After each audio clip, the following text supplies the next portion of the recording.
Hello everyone, welcome back to my YouTube channel. कैसे हैं आप सब। पिछली वीडियो में हमने करी थी एक्सरसाइज नंबर 9.2 जो कि सर्कल की थ्योरम्स पे बेस्ड थी। अब हमारा नेक्स्ट टॉपिक है साइक्लिक कोऑर्डिनेटर। आपकी नेक्स्ट एक्सरसाइज 9.3 साइक्लिक कोऑर्डिनेटर पे बेस्ड है।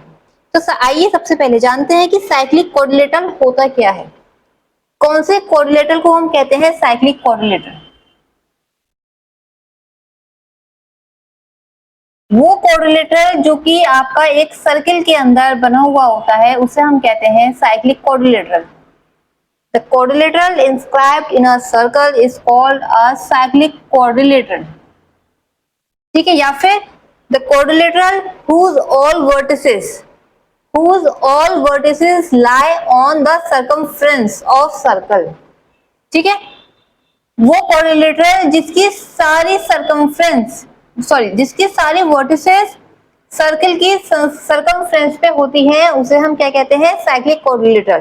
फॉर एग्जांपल, अगर आपका एक कोऑर्डिनेटर कैसा है, you have a figure like this. आपका कोऑर्डिनेटर ऐसा है ABCD। क्या हम इस कोऑर्डिनेटर को साइक्लिक कहेंगे।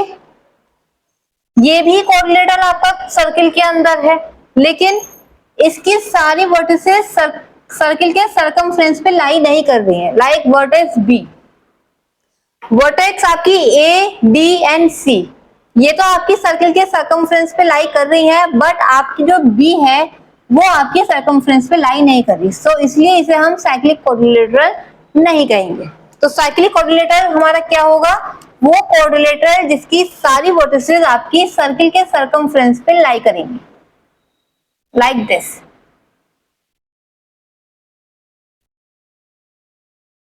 ओके, यस, तो ये चीज आपकी क्लियर हो गई। अब आते हैं साइक्लिक कोऑर्डिनेटर की प्रॉपर्टीज पे।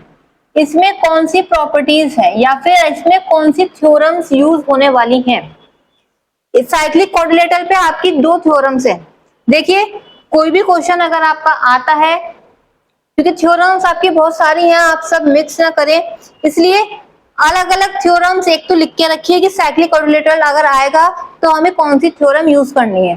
अगर आपका क्वेश्चन आता है साइक्लिक कोऑर्डिनेटर, आप देख के समझ गए कि ये साइक्लिक कोऑर्डिनेटर का क्वेश्चन है, तो बस दो साइक्लिक कोऑर्डिनेटर की जो दो थ्योरम्स हैं उनको याद कीजिए और उस पे अपना क्वेश्चन सॉल्व कीजिए। तो वो कौन सी थ्योरम्स है आपकी। सबसे पहली थ्योरम है आपकी opposite interior pair of angles. मतलब ऑपोजिट पेयर कौन सा हो गया, एंगल ए और एंगल सी, एंगल ए और एंगल सी और एंगल बी और एंगल डी, ये आपके ऑपोजिट पेयर हो गए हैं। तो the sum of opposite pair of angle is always equal to 180 degree. Opposite angle का जो सम होगा वो क्या होगा, वो हमेशा 180 डिग्री के इक्वल होगा। किसमें, साइक्लिक कोऑर्डिनेटर में। अगर आपको साइक्लिक कोऑर्डिनेटर गिवन है तो आपका उसमें ऑपोजिट एंगल्स का पेयर जो है उनका सम 180 के इक्वल होगा। लाइक एंगल ए और एंगल सी का सम 180 हो गया और एंगल बी और एंगल डी का सम 180 हो गया। ठीक है, यह है आपकी थ्योरम नंबर 1। इसका रिवर्स भी ट्रू हो जाएगा कि अगर ऑपोजिट एंगल का सम 180 के इक्वल है then the coordinator is your cyclic coordinator. ठीक है, कई बार आपको प्रूफ करने के लिए आएगा कि proof that ABCD is a cyclic coordinator, तो आप कैसे प्रूफ करेंगे। अब आप ऐसा तो कहेंगे नहीं कि भाई फिगर क्योंकि टच कर रहे हैं इसलिए हमारे साइक्लिक है। आप इसमें कोई सी भी प्रॉपर्टी को भी प्रूफ करेंगे। कैसे प्रूफ करेंगे, आप ऑपोजिट पेयर के जो एंगल्स हैं उनका सम 180 प्रूफ कर दीजिए तो आपका सर्कल जो है वो साइक्लिक कोऑर्डिनेटर हो जाएगा। राइट, थ्योरम नंबर 2 कौन सी है इसमें, एक्सटीरियर एंगल। आप सबको पता है कि एक्सटीरियर एंगल कौन सा होता है, जो कि हमारा सर्किल के या किसी भी चीज के बाहर होता है उसे हम कहते हैं एक्सटीरियर एंगल। तो ये हमारा साइक्लिक कोऑर्डिनेटर है, इसका एक्सटीरियर एंगल सपोज कर लीजिए ये है। तो आपकी थ्योरम नंबर 2 कौन सी है कि आपका जो एक्सटीरियर एंगल होगा, जो भी आपका एक्सटीरियर एंगल है, सपोज कीजिए ये x डिग्री है, ये किसके इक्वल होगा, इंटीरियर ऑपोजिट एंगल के। एक्स एंगल किसके इक्वल होगा, इंटीरियर ऑपोजिट एंगल के, it means angle A, right. आपने ट्राइंगल में पढ़ी है एक्सटीरियर एंगल प्रॉपर्टी, क्या होती है ट्राइंगल्स में एक्सटीरियर एंगल प्रॉपर्टी की, exterior angle is equal to the sum of opposite interior angle, वो दोनों अपोजिट इंटीरियर एंगल के सम के इक्वल होता है, यह आपकी ट्राइंगल की एक्सटीरियर एंगल प्रॉपर्टी। बट यहाँ हम बात कर रहे हैं साइक्लिक क्वाड्रिलेटरल की। साइक्लिक क्वाड्रिलेटरल में आपका जो एक्सटीरियर एंगल है वो किसके इक्वल होगा, डायरेक्टली आपका अपोजिट इंटीरियर एंगल। यहाँ पे हमें सम वम कुछ नहीं लेना, सिर्फ opposite interior angle, interior angle भी है और ऑपोजिट भी है, ठीक है। तो ये यहाँ पर था इसलिए हमारा ये ऑपोजिट हो गया, और क्योंकि ये इंटीरियर है तो इसलिए एंगल है, तो एक्स की वैल्यू किसके इक्वल हो जाएगी आपकी, एक्स इक्वल एंगल है, राइट। बस ये दो चीजें हैं जो कि आपको साइक्लिक क्वाड्रिलेटरल में यूज करनी है। अब जो सर्किल के क्वेश्चंस आएंगे ऐसा नहीं है कंप्लीटली साइक्लिक क्वाड्रिलेटरल पे आएंगे, कंप्लीटली आपकी जो सर्किल वाली थ्योरम थी उस पे आएंगे, दोनों मिक्स होकर भी आ सकते हैं। तो कहीं पे आपको ये वाली थ्योरम यूज करनी पड़ेगी, कहीं पे कोई और सी थ्योरम, तो ये आपको याद रखना है ये कहाँ पर कौन सी यूज करनी है। आइए इसका एक क्वेश्चन करते हैं, बहुत अच्छा सा, बहुत ही बेसिक क्वेश्चन है, इसमें आपकी सारी कॉन्सेप्ट क्लियर हो जाएंगी। ये आपका एक सर्कल है जिसके अंदर आपका एक क्वाड्रिलेटरल बना हुआ है, राइट। और इस क्वाड्रिलेटरल का नाम है आपका A B C D, right.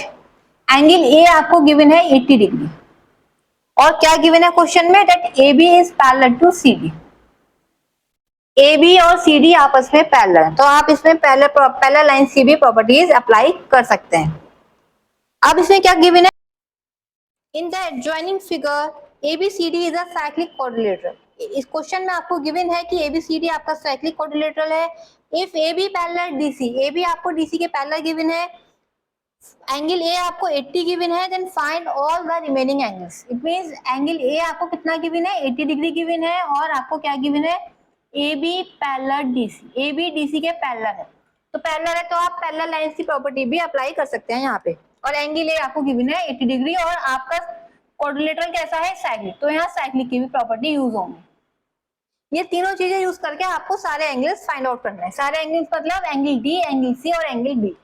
अब क्योंकि ये साइक्लिक क्वाड्रिलेटरल है, आपको पता ही है साइक्लिक क्वाड्रिलेटरल की हमने प्रॉपर्टी अभी पढ़ी थी कि ऑपोजिट पेयर का एंगल कितना, सम कितना होता है, 180 डिग्री होता है। तो अगर आप एंगल सी फाइंड आउट करेंगे तो कितना आएगा, 180 माइनस एंगल ए, तो एंगल सी आपका आ गया 100 डिग्री, ठीक है।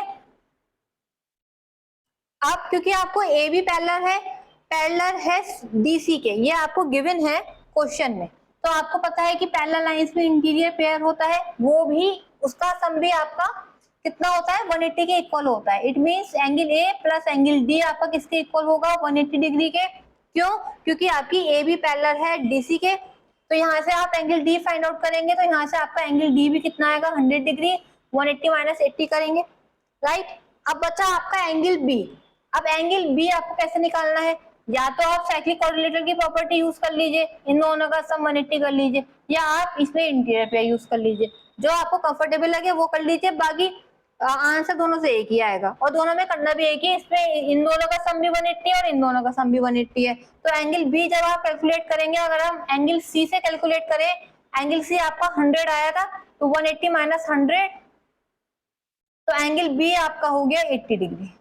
आ गए सारे एंगल्स, तो डी आया है आपका 100 डिग्री, सी आया आपका 100 डिग्री, और बी आया आपका 80 डिग्री। तो ये थोड़ा मोटा मोटा आपका साइक्लिक क्वाड्रिलेटरल का था, ताकि ये वीडियो मैंने इसलिए बनाई है, इंट्रोडक्शन वीडियो है ये साइक्लिक क्वाड्रिलेटरल की, ताकि आपको एक्सरसाइज करने से पहले समझ में आ जाए कि इस वीडियो में आखिर होने क्या वाला है, पता चला मैं पढ़ाती जाऊं और आपको समझना है। तो प्लीज एक बार ये वीडियो से गो थ्रू कीजिए, अगर कुछ क्वेश्चंस आप खुद से ट्राई करेंगे तो आई थिंक आपको आगे की एक्सरसाइज अच्छे से समझ में आएगी। तो प्लीज जाइए वीडियो को देखिए, फिर से बुक से एक आध क्वेश्चन उठा के देखिए, अगर आपसे हो रहे हैं नहीं हो रहे हैं, और अगर कोई नया क्वेश्चन है तो प्लीज जरूर कमेंट सेक्शन में मेरे को बताइए, मैं आपको यहाँ पे कराऊंगी। तो नेक्स्ट वीडियो में मैं आपको पूरी एक्सरसाइज 9.3 समझाऊंगी विद एक्सप्लेनेशन। तब तक आप इस वीडियो को समझिए और मेरी जो पुरानी एक्सरसाइज थी 9.2 वाली वीडियो को देखिए। Thank you.